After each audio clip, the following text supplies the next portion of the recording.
presentamos 24 Noche. Muy buenas noches, les damos la bienvenida a esta edición de 24 Noche. Es la 1 de la mañana con 18 minutos. Tenemos a esta hora 9,7 grados de temperatura aquí en la capital. Vamos a comenzar con política. La tensión aumentó entre Chile y Nicaragua. Daniel Ortega llamó al presidente Gabriel Boric como un pinochetito luego de la nota de protesta presentada por el gobierno este martes por sus ofensivas palabras en contra de carabineros. En respaldo de la institución policial, el presidente Boric lo llamó dictador. Mire. Bori, no puedes taparlo, Bori. Vos sos un pinochetito, Bori. Eso vos, un pinochetito. Aplausos en su país, críticas transversales en el nuestro. Nuevo episodio de la tensión diplomática existente entre Chile y Nicaragua debido a los dichos de Daniel Ortega. Es una versión pequeña del dictador Pinochet, dijo el cuestionado líder de esa nación. Esto luego que Chile este martes citará al representante diplomático de Nicaragua para protestar por sus ofensivas palabras en contra de carabineros de Chile. El dictador Ortega insultó a la institución de Carabineros de Chile. La reputación de nuestras instituciones se defiende nacional e internacionalmente.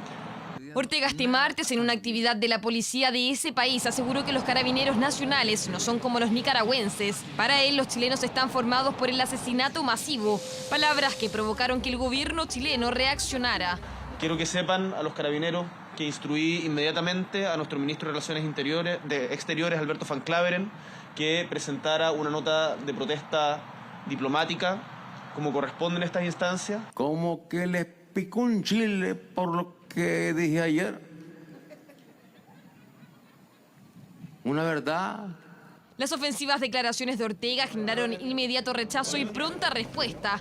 Esa es una administración que demuestra bastante bien cómo la democracia se puede degradar cuando no se cuida. La Moneda criticó y en el Congreso la condena. Los dichos fueron transversal. Transgrede la sana convivencia entre los pueblos y, por supuesto, proveniendo además de una dictadura como la dictadura nicaragüense. El que se parece a Pinochet es él. Él es el que encabeza una dictadura que viola sistemáticamente los derechos humanos. Me parece que es lo que corresponde hacer. Esto no es gratuito, insultar las instituciones de un Estado democrático. Consultado por los derechos humanos en el mundo, no ha existido instancia internacional en donde el presidente Boric no haya cuestionado a Ortega por lo que ocurre en Nicaragua. En 2022, el líder de ese país ya lo había calificado de perrito faldero tras sus críticas al régimen de Managua. Sinceramente, nuestra intención no es trenzarnos en una disputa personal con el presidente de otro país. Aquí defendemos principios. Que el presidente siga en este tenor con respecto a las relaciones internacionales y que siga poniendo en valor las políticas de relaciones exteriores con respecto a lo que está pasando en Nicaragua. Por ahora el gobierno públicamente no impulsará una nueva ofensiva, aunque desde el Congreso solicitaron que la Cancillería llame al embajador chileno en Nicaragua para que explique la situación en ese país. Nuevo episodio, otro impasse que tensionó a ambos países. El dictador Ortega.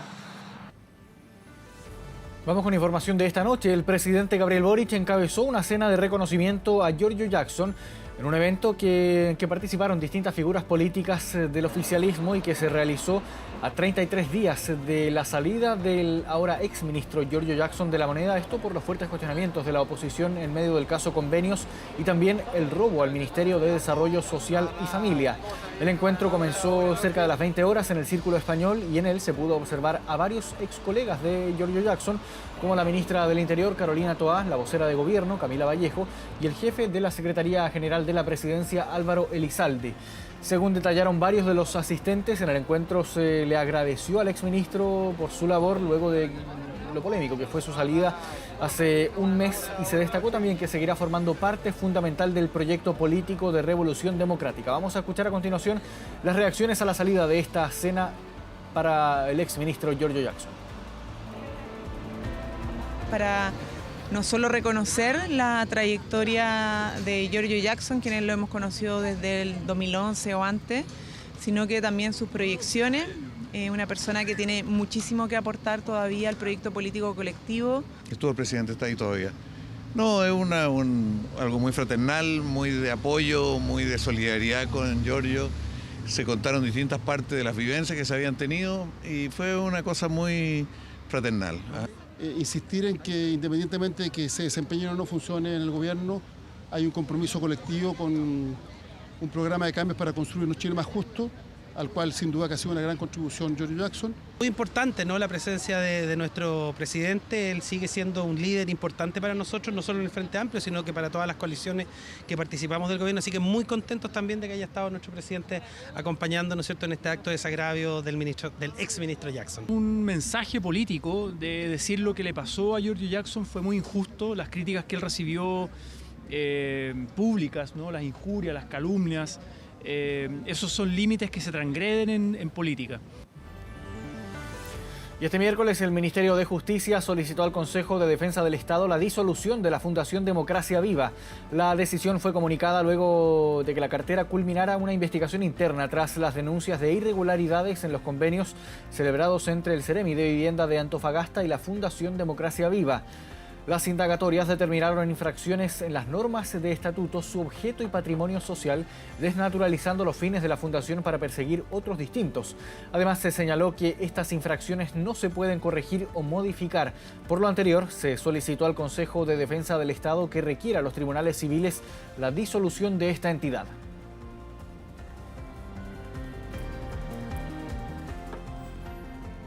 Existen graves incumplimientos a la ley y a los estatutos de la Fundación, que se ha desnaturalizado el objeto de la misma y que, en resumen, ha alterado los fines para los cuales la regulación permite la existencia de ella. Es un extenso oficio que ha sido dirigido al Consejo de Defensa del Estado, requiriendo la disolución de la Fundación Democracia Viva. La expresidenta Michelle Bachelet mostró su preocupación por el rumbo del Consejo Constitucional y criticó duramente las enmiendas republicanas. Su análisis fue compartido por otros exmandatarios que invitaron a buscar acuerdos en las etapas que quedan antes de la redacción de la propuesta final de nueva Constitución. Estoy preocupada, estoy muy preocupada. Hay varios síntomas que sugieren que podemos fallar en darle una nueva y buena Constitución al país. Inquietud de la expresidenta y no son pocos los que la comparten. A 48 horas que comiencen las votaciones en el Pleno del Consejo Constitucional, la sensación de incertidumbre es compartida por los exmandatarios. Y sin duda creo que en esto no tenemos derecho a fallar. Y nuevamente vemos que no hay acuerdos, que no nos podemos poner de acuerdo. Fue en Icare donde con frase de alerta fue analizado el trabajo del Consejo Constitucional. Yo diría que el texto como está hoy requiere urgentemente la operación rescate. Operación rescate para algunos, no se debe tirar la toalla, agregó Michelle Bachelet, invitando a los 55 consejeros a buscar acuerdos transversales. En el anteproyecto ningún sector se impuso sobre el otro y eso es lo que necesitamos. Espero que podamos tener una nueva Constitución que nos enorgullezca como chilenos y chilenas, que nos represente y que nos permita seguir avanzando hacia un país más digno y más justo para todas y todos. Porque de lo contrario, yo voy a estar marchando hoy por los derechos de todos y todas y de las mujeres. La expresidenta ha sido enfática en criticar las enmiendas impulsadas por republicanos, algunas de ellas consideradas por Bachelet como un retroceso principalmente para las mujeres. Que todas las personas que hoy día están con una nube negra pensando en que esto no va a resultar, que efectivamente vean el texto que se aprobó el sábado a la madrugada. Lamentablemente, los que hoy tienen mayoría en el Consejo Constitucional se han empeñado en desdibujarlo. Mucha gente percibiendo que hoy día es posible que en el mes de diciembre este texto no encuentre adhesión ciudadana y la responsabilidad acá está en hacer las cosas más por convicciones que por mirar las encuestas. Al análisis de la expresidenta se sumó Sebastián Piñera, que frente a los líderes del Consejo Constitucional también hizo una invitación. ¿Qué debe contener una buena Constitución? No es un programa de gobierno, no es una ley, no es un reglamento, no es una idea de fijar en la Constitución la forma en que un grupo o un sector quiere que sea la sociedad. Las mayorías tienden a ejercer su hegemonía, pero en el caso de una Constitución eso puede ser muy riesgoso. Hay grandes diferencias entre el proceso actual y el proceso anterior. Hay un proceso hoy día que está abierto al diálogo, está abierto a los acuerdos. Acuerdos que han sido imposible alcanzar en las votaciones en comisiones. Para hacer modificaciones a lo aprobado, necesitan la unanimidad de todos los consejeros. No propuestas de sí o no. Si eso se cumple y si logramos llegar a puntos medios y a puntos de compromiso, desde luego que nuestros votos podrían estar disponibles. Y esas modificaciones tenemos la mejor disposición de seguirlas debatiendo en el Pleno, pero yo creo que aquí hay que ponerle positivismo al proceso constitucional. Si todos hablamos mal, la gente va a creer que se está haciendo mal. La bancada republicana nuevamente optó por guardar silencio en el Consejo. Eventuales modificaciones que podrían concretarse en la etapa que comienza este viernes. Y pese a ser anunciada como una declaración transversal de la Sala del Senado, el Partido Comunista se desmarcó de lo acordado durante la sesión especial por el golpe de Estado. Desde el Partido Comunista anunciaron a través de un comunicado que no adhieren y que no firmaron ninguna declaración conjunta con otros comités del Senado. Por otro lado, indican que su postura sobre los 50 años del golpe de Estado fueron expresadas durante la intervención de la senadora Claudia Pascual, quien denunció la actitud negacionista de los sectores de derecha y extrema derecha, quienes relativizan las violaciones a los derechos humanos. En el mismo comunicado indican que la declaración del Senado constituye un avance frente a la legitimación del golpe de Estado realizado por la UDI y el Partido Republicano. Escuchemos. Una declaración que fue acordada la semana pasada, fue con la adhesión de todos los comités, y yo valoro el esfuerzo que se hizo, porque no era fácil tener un elemento que pudiera hacernos entender. También habían aspectos en que consideramos que ese texto era insuficiente, ya que no había una condena expresa a las violaciones a los derechos humanos y se relativizaba la responsabilidad de la derecha al decir en uno de sus párrafos que todos de una u otra manera éramos responsables. Y siempre en el marco de la conmemoración de los 50 años del golpe de Estado, parlamentarios de la Democracia Cristiana homenajearon a los 13 que firmaron la reconocida Carta en contra de la dictadura de 1973. Hace algunos minutos, Matías del Río conversó con el presidente de la Democracia Cristiana, Alberto Undurraga. Vamos a escuchar esa conversación. Alberto Undurraga está esta noche con nosotros aquí. ¿Cómo está, Alberto? Buenas noches. Buenas noches, Matías.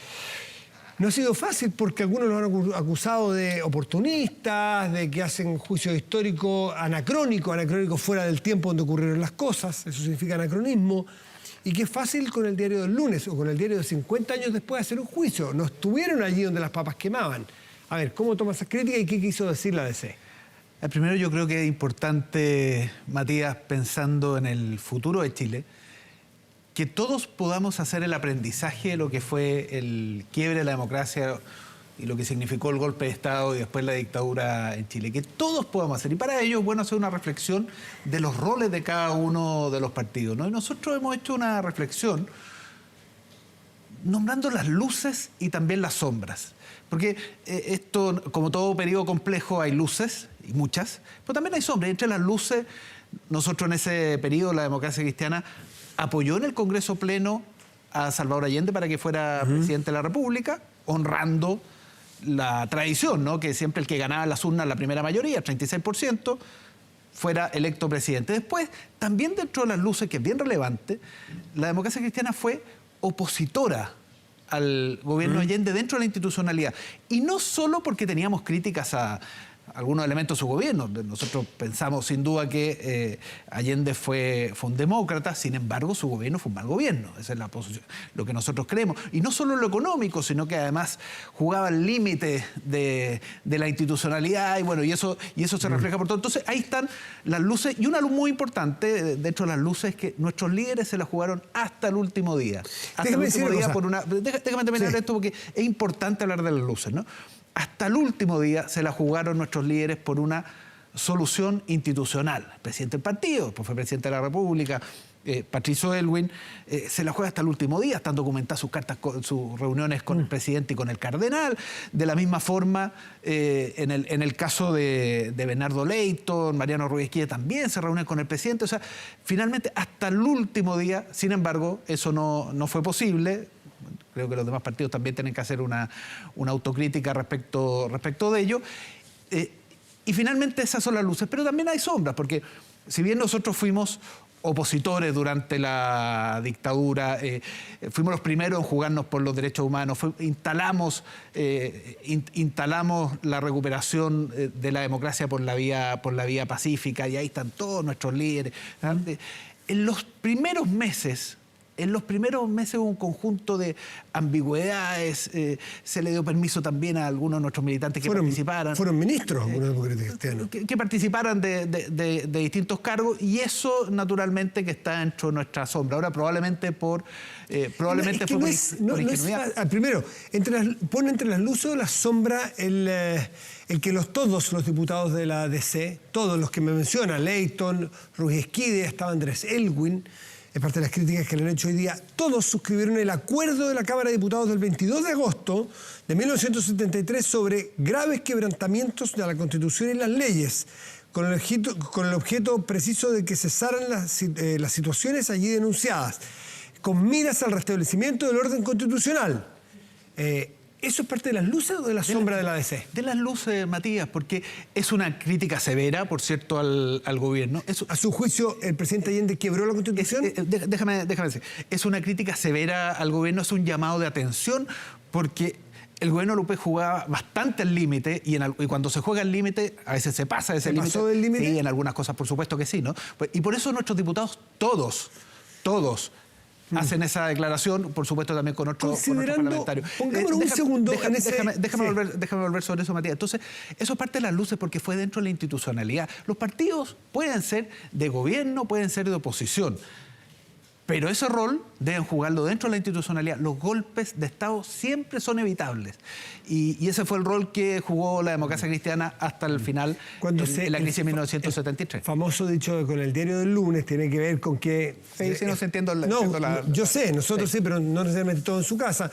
Es un dicho, yo creo que del periodismo argentino, que es muy... Y deportivo. Deportivo, claro. Del fútbol. Es re fácil decir cómo había que jugar el partido cuando uno está mirando el diario cuando ya se jugó el partido. Entonces, con el diario del lunes y 50 años después, no es un acto facilista decir, la DC que estuvo en manifestar el quebrantamiento constitucional del presidente Allende, fue opositor, usted acaba de decir fue un pésimo o un mal gobierno.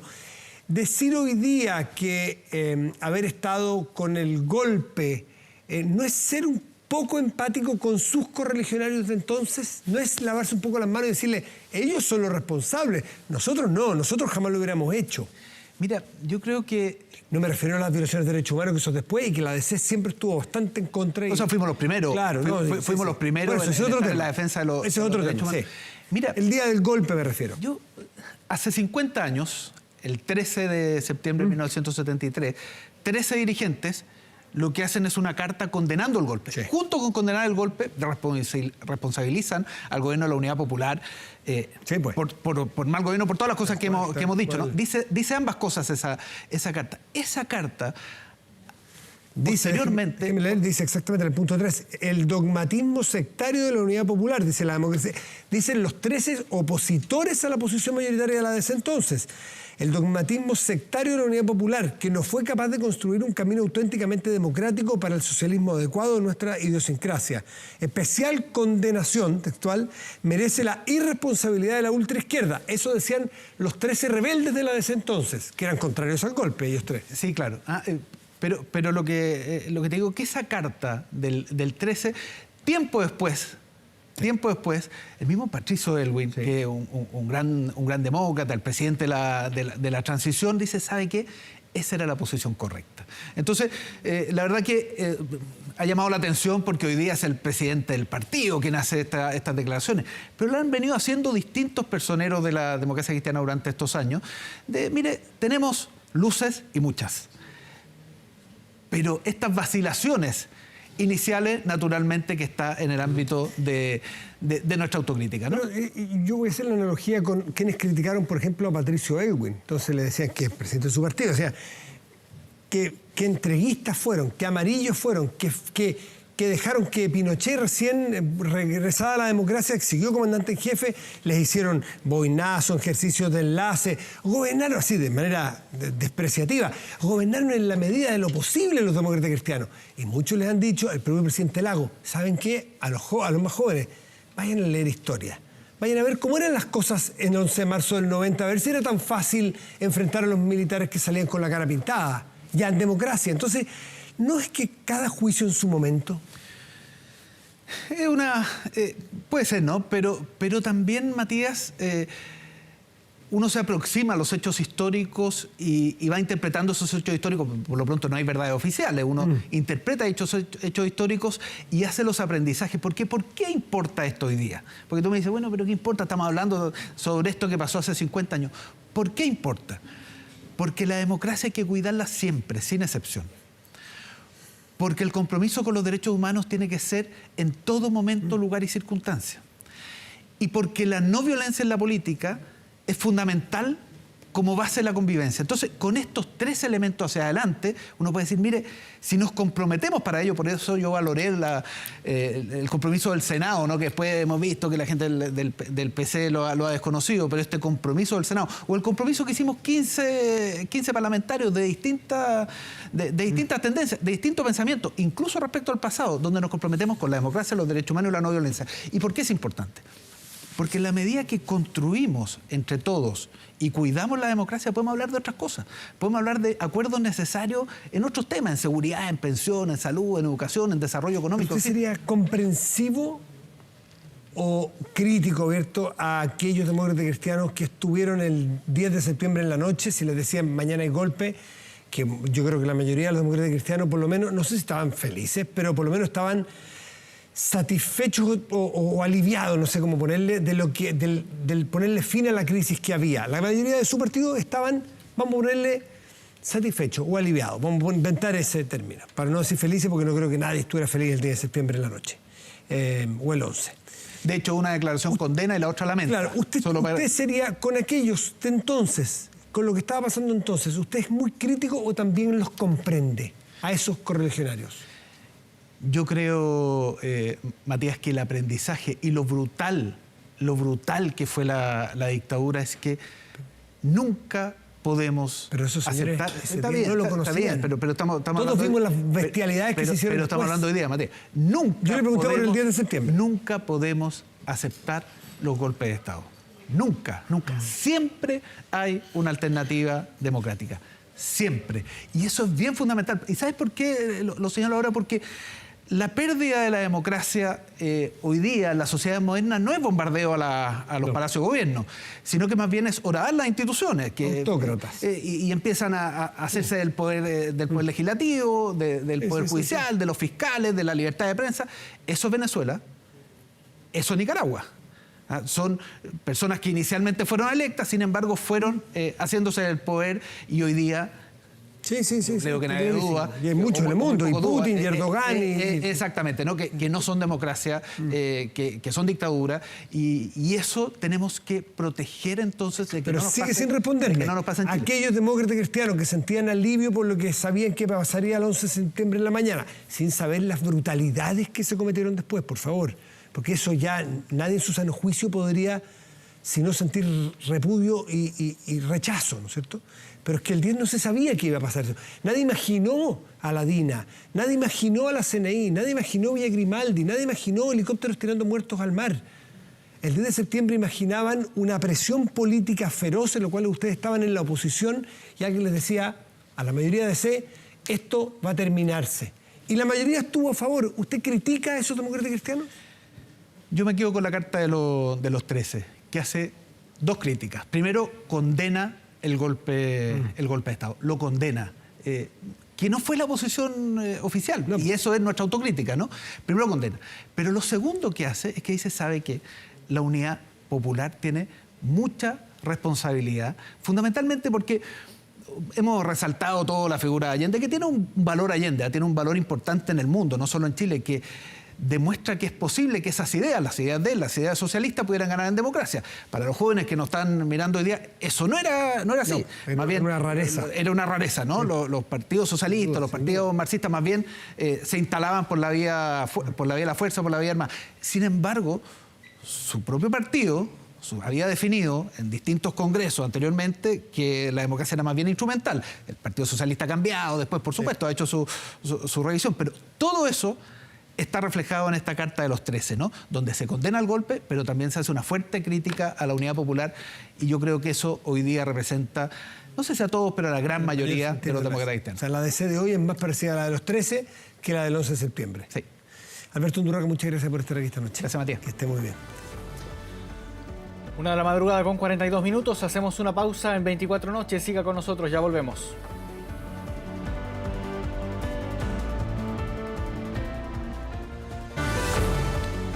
1 de la mañana con 48 minutos, ya estamos de regreso en 24 noches. La empresa nacional del petróleo, mucha atención con lo siguiente, anunció que desde hoy jueves habrá una nueva alza en el precio de los combustibles.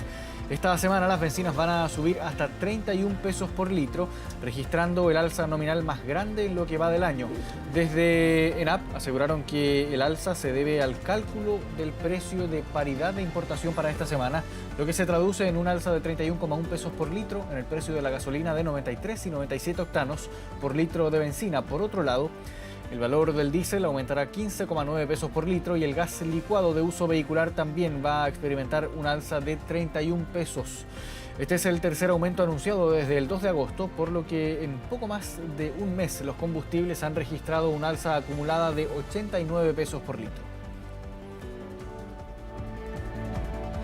En otras informaciones, el Ministerio del Interior presentó un recurso de nulidad contra la decisión de un tribunal de la región de Arica y Parinacota que ordenó dar a conocer la identidad de 56 testigos protegidos y agentes encubiertos. Desde el Ejecutivo tomaron esta decisión luego de que el Tribunal de Garantía de Arica ordenara revelar las identidades de quienes declararon y entregaron información en una causa contra los gallegos, un grupo que está vinculado al Tren de Aragua, en la que se ha detenido a 44 personas. El juez acogió la solicitud de las defensas, desechando los argumentos del Ministerio Público, planteando que los defensores tienen derecho a saber quién los está acusando. Ante la resolución, tanto la Fiscalía de Arica como el Ministerio del Interior presentaron recursos de protección en favor de los testigos protegidos. Tenemos una profunda preocupación por lo que sucedió hoy día en el Tribunal de Garantía, en el Juzgado de Garantías de Arica. Para quienes trabajan día a día en combatir el crimen organizado, esta decisión es como un balde de agua fría. Son investigaciones muy complejas, donde se están persiguiendo grupos criminales muy violentos y donde la legislación requiere entregar condiciones de protección a quienes actúan como testigos en estos casos o como agentes encubiertos. Vamos hasta la región de Valparaíso. La alcaldesa de Viña del Mar decretó inhabitable en forma total el edificio Kandinsky en Reñaca. Además, anunció que en las próximas horas el cuestionado director de obras de la municipalidad debería emitir un oficio que extendería esta restricción a las 4 torres evacuadas y amenazadas por 2 gigantescos socavones. Se las arreglaron como pudieron para retirar sus pertenencias, electrodomésticos, muebles y enseres, incluso con camiones de mudanza. Una situación aún más compleja para los propietarios de departamentos en el piso 28 del edificio Miramar, hoy sin luz y sin ascensor. Imponente complejo inmobiliario de 2 torres completamente evacuado como consecuencia del nuevo socavón. Nosotros nos fuimos y no sabemos si vamos a volver, si no vamos a volver. Hoy día me enteré de que ya estaban entrando a robar el edificio. El lado humano de una situación catalogada como dramática por autoridades comunales. Los afectados apuntan sus dardos a eventuales responsables. Un bypass mal hecho que indudablemente produjo el segundo desmoronamiento de la duna. Si no se hubiera hecho ese bypass no pasa nada. Ya el 1 de septiembre, el movimiento Duna Viva presentaba ante la Contraloría una denuncia por eventuales faltas a la probidad administrativa contra el cuestionado director de Obras Públicas de la Municipalidad Viña Marina. Nosotros acusemos de falta de probidad y eso implica investigación sumaria, sumario administrativo y eventualmente buscar las responsabilidades no solamente civiles, sino que también administrativas. Un flanco que se abre para la edil de la ciudad Viña Marina. Según datos de esta organización, 14 edificios han sido autorizados por la DOM para construir en la denominada zona roja de los socavones, 2 de ellos aún en proceso. La Contraloría envió un oficio a la alcaldesa pidiéndole informar sobre los funcionarios de la dirección de obra y los revisores de proyectos. Recordamos que nosotros hemos pedido a la Secretaría Regional Ministerial del Ministerio de Vivienda y Urbanismo, la Seremi-Mimbu, que como su superior jerárquica en términos de competencia pueda ejercer una suerte de auditoría, y esto lo pedimos para el primer socavón, sobre todos los permisos de obra, no solamente Kandinsky en ese momento. Una polémica que se centró en quien desde 1981 figura como el director de obras del municipio, Julio Ventura. Cuestionamientos que desde la Seremi Minbu aseguran haber respondido al municipio, solicitando mayores antecedentes para tomar decisiones o algún pronunciamiento técnico. Pero el drama para estos recién comienza. La alcaldesa de Viña del Mar, a través de un decreto dictado el 31 de agosto, declaró inhabitable de forma total el edificio Kandinsky. En las próximas horas, la Dirección de Obras extendería la restricción a las otras torres. El director de obras debería emitir un oficio de inhabitabilidad desde el día de hoy o mañana, no debería pasar de ese momento. Pedimos sobre los 4 edificios, efectivamente. Amenaza que analizan los propietarios y que desde el gremio gastronómico evalúan acciones legales para reparar los daños y perjuicios de una emergencia que para ellos se pudo evitar. Esta es una terraza maravillosa que lamentablemente perdió su encanto porque tiene muchos daños. Hemos solicitado por ley de acceso a la información pública hacer una revisión para determinar el daño y cuantificarlo. Ellos han decidido evaluar y presentar acciones para resguardar sus inmuebles, sus viviendas. Actualmente existen 42 edificaciones en el terreno dunar de Concón y Viña del Mar. 14 de ellos corresponden a la ciudad jardín. Desde la cartera de Obras Públicas dicen que la responsabilidad no es solo del Estado. Entonces es obligación, yo creo, de las empresas, una obligación ética, moral y también de negocio, el considerar todos los aspectos de un negocio, de un desarrollo inmobiliario en este caso, en particular en relación con el tema ambiental y el tema de construir en una zona dunar. Queremos rechazar aquellas declaraciones o acusaciones sin ningún fundamento técnico respecto del actuar empresarial en este tipo de proyectos, ya que estos se han ejecutado bajo la actual norma habitacional y respetando todos los requerimientos de la legislación. Por ahora, las autoridades se centran en los trabajos de diseño para rellenar los socavones y recanalizar las aguas lluvia. Todo mientras crece la inquietud de los propietarios, quienes dejaron sus hogares y no saben si volverán. A la ANFP le llueve sobre mojado. La Corte Suprema ordenó bloquear más de 20 sitios de apuestas deportivas online al considerarlas como ilegales. Vamos a revisar las reacciones. Realizan actividades de juego de azar dentro de las fronteras de Chile sin autorización legal o de alguna autoridad fiscal nacional, por lo que son ilegales de acuerdo con la normativa nacional. Este es parte del fallo de la tercera sala de la Corte Suprema. Un duro golpe para la ANFP, un balde de agua fría para Pablo Milad y el fútbol chileno. El Apoyo Chileno de Beneficencia, que es una empresa pública, tiene la exclusividad y el derecho de propiedad del pronóstico deportivo a través de su juego experto. El máximo tribunal del país ordenó el bloqueo de una veintena de sitios de apuestas deportivas en línea que funcionan en Chile. Yo creo que es importante tener conciencia de lo que ha dicho la Corte. Está estableciendo que el juego online es una actividad delictiva y por lo tanto los que se asocian a ella, los clubes de fútbol, los dirigentes del fútbol que han firmado estos contratos están favoreciendo esa conducta y por lo tanto pueden ser perseguidos criminalmente como coautores o al menos como cómplices de dicha conducta. Hace algunos días, el Ministerio de Justicia presentó un oficio en contra de la ANFP para que dejara sin efecto el millonario contrato entre esta y una casa de apuestas. Entonces, el ente rector del fútbol chileno confirmó que presentaría un recurso de protección en la Corte de Apelaciones de Santiago.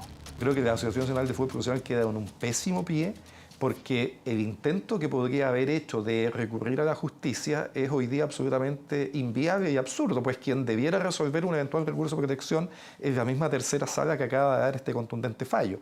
De esta manera se terminará el principal sustento económico de la ANFP, un contrato con Betson por $8 millones por 3 años. Ese contrato con la empresa Betson y la Asociación Nacional de Fútbol Profesional debiera cortarlo a la brevedad. El fútbol está muy al debe en la manera en que ha actuado, permitiendo que con una actividad ilícita se esté financiando hoy día una actividad que es tan importante y querida para todos los chilenos. Pero se entiende que están terminando los contratos porque no tienen otra opción, ¿o no?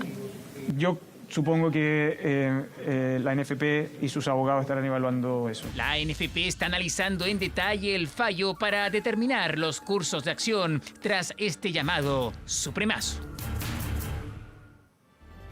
1 de la mañana con 58 minutos. Vamos a una pausa y ya volvemos.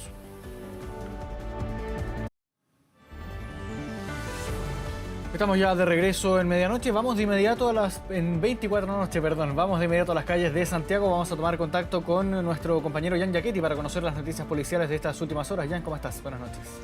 Hola Marco, buenas noches. Con mucha información policial y sobre todo por lo que más preocupa son los abordazos que se registraron dos muy cerca, en comunas muy cercanas, Ñuñoa y Providencia. Comenzamos en la comuna de Ñuñoa, en la calle García Moreno, porque hasta ese lugar, a eso de las 7:30, llega un conductor con su vehículo, lo estaciona en esa calle precisamente, un hombre de 65 años de edad y que rápidamente, mientras él estaba descendiendo de su medio de transporte, un vehículo marca Volvo, evaluado en aproximadamente 70 millones de pesos, es que es justamente alcanzado por 4 individuos, ellos con sus rostros cubiertos y también premunidos con armas de fuego. Fueron momentos bastante violentos los que debió sufrir esta víctima, el afectado, que además nosotros pudimos conseguir cámaras de seguridad. Me gustaría que pudiesen observar lo que pudieron captar de aquel momento en donde también la víctima pide ayuda, auxilio a los vecinos del lugar. Escuchemos. ¿Qué pasa, weón? No, pero no me hagan esto. Oye, por favor, te hagan saltando.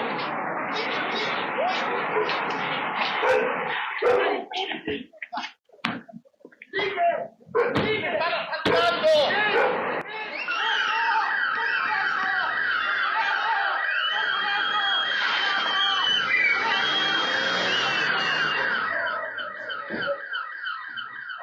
Momentos fueron muy angustiantes para el afectado y además que debe recibir asistencia por los mismos vecinos. Él es golpeado, es empujado, luego en el piso es apuntado en la cabeza. Pudimos conversar con él, nos dio unas declaraciones que la verdad son bastante elocuentes. Escuchemos qué nos dijo respecto a este caso policial.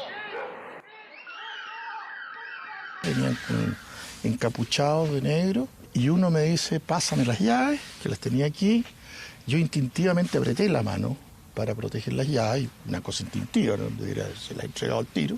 Y por este otro lado viene una persona, otro de estos igual, así más o menos del mismo físico, y me pone una pistola en la cabeza. Me botan al suelo, se quedan con las llaves y se van, se suben al auto y salen arrancando con el vehículo. Bien, de las personas, ninguno de los delincuentes pudo ser identificado y están siendo intensamente buscados por carabineros. Ahora nos trasladamos a la comuna de Providencia porque en ese lugar, específicamente en las calles de Hernando de Aguirre con Carmen Silva, fueron identificados por vecinos 7 individuos que también estaban realizando, al menos en lo que se investiga, un tour delictual. Antecedentes que están siendo evaluados justamente también por carabineros, ya que en ese lugar precisamente es que vecinos logran percatarse también a través de una aplicación de seguridad en celulares que estaban realizando diversos robos. Esta situación decantó en que finalmente pudiesen ser detenidos 5 individuos gracias al actuar de Seguridad Ciudadana de Providencia a través de su número de emergencias 1414 y que llegaron con todas sus unidades móviles para atender esta situación. Lograron entonces detener a estos 5 individuos. De lo que más preocupa es que 4 de ellos eran menores de edad, no tenían antecedentes policiales previos. Sin embargo, nuevamente se pone en tela de juicio cuál es el rol de adultos que quedan a cargo de estos menores y para qué los utilizan. Lamentablemente, en este caso sería para robar y otras personas que ahí se encontraban. Primero se cree que querían robar un vehículo, luego robaron un celular y actuaban con armas de fuego que luego pudo detectar a través de la detención de estos individuos, carabineros, que eran pistolas de fantasía. Escuchemos qué nos señalaba Carabineros sobre esta situación. Proceden a intimidarlo, a golpearlo también con un armamento tipo pistola en su cabeza, con la parte posterior del armamento, y le sustraen su teléfono celular. Llega Carabinero al lugar acompañado de personal municipal de la Municipalidad de Providencia y comienzan un seguimiento controlado, procediendo a la detención de los 5 individuos en distintas arterias de la comuna de Providencia. De las personas detenidas, sus edades fluctúan entre los 14 y 18 años de edad, lo que preocupa muchísimo, Marco. Gracias, Jan Giachetti, por este contacto. Buenas noches. Un abrazo. internacional. Vamos a noticias del mundo. Finalizó la cumbre de Kim Jong-un y Vladimir Putin en el lejano oriente de Rusia después de largas horas de conversaciones. Tras recorrer un cosmódromo ubicado al este de Rusia, los líderes reafirmaron su lucha conjunta contra el imperialismo. Kim Jong-un aseguró que siempre apoyará las decisiones que tome su homólogo ruso. Putin aseguró que hay espacio para la cooperación militar y espacial con Norcorea, pero dejó claro que Rusia cumple con sus obligaciones internacionales, esto en alusión a las sanciones que restringen los intercambios de armamento con el régimen de Kim Jong-un. La reunión entre ambos líderes tensionó a Occidente ante el posible envío de armamento desde Corea del Norte hacia Rusia, un tema al que no se refirieron de manera pública. El líder norcoreano va a visitar otros sitios en territorio ruso antes de regresar a su país en tren.